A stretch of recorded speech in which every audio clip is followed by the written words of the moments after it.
এই জায়গা থেকে বকশিমূল নৌপথে যাওয়া যায়। পাশাপাশি শুক্র এবং শনিবার ছুটির সময় এই জায়গাটিতে দেখা যায় অসংখ্য ব্যক্তি পর্যটনের মতো সময় কাটানোর জন্য এখানে সময় ব্যয় করে থাকেন।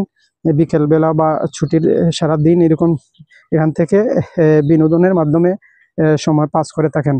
সো পাশাপাশি অসংখ্য হাকালুকি হাওরের মাছ, তরতাজা মাছ ক্রয় করার সুযোগ থাকার কারণে সেখানেও মানুষের জনসমাগমও থাকার কারণে মূলত এই জায়গাটুকুই পপুলারিটি পাচ্ছে। সো এখানে অনেক সুন্দর একটা মসজিদ দেখতে পাচ্ছেন।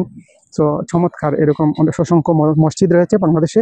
সো আমরা মসজিদে উন্নত করার পাশাপাশি আমরা নিজেরা আমাদের নিজেদের মন মানসিকতা উন্নত করার চেষ্টা করব, যাতে আমরা গ্রামের ফিতনা ফাসাদ, সমালোচনা, বিপদ বুহতান বলেন আর পরনিন্দা বলেন, এগুলো থেকে নিজেদের বিরত রাখার চেষ্টা করব, অন্যদের ভালো রাখার চেষ্টা করব। মসজিদ ভালো রাখতে হবে এবং মসজিদ ভালো রাখার পাশাপাশি শুধু মসজিদ না, নিজেদেরকে ভালো রাখার জন্য নিজেদের যে পাপগুলো রয়েছে, অপরাধ যেগুলো আমাদের দ্বারা অন্যরা ক্ষতিগ্রস্ত হন, সরাসরি বা প্রত্যক্ষ পরোক্ষ যেভাবেই হোক না কেন সেখানে অন্য ব্যক্তিরা ক্ষতিগ্রস্ত হয়ে থাকেন, সেখানে যেন ক্ষতিগ্রস্ত না হন সেদিকে লক্ষ্য রেখে আমাদেরকে কাজ করতে হবে। সো এভাবে আমরা কাজ করলে আমাদের জন্য ভালো হয়।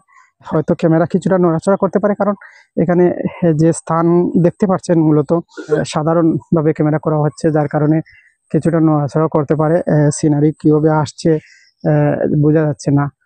সো এই যে সবুজ শ্যামল পরিবেশ, এগুলো আমাদের জন্য খুবই চমৎকার এবং আমাদেরকে আনন্দ দেয়। এবং ট্রেনে যাতায়াত করতে দেখা যাবে মূলত এগুলোই আমরা উপভোগ করছি। সো এভাবেই আমরা আমাদের জীবন যাবে এবং আমরা কন্টিনিউ এরকম জীবনযাপন করে যাব এবং এগুলো উপভোগ করব।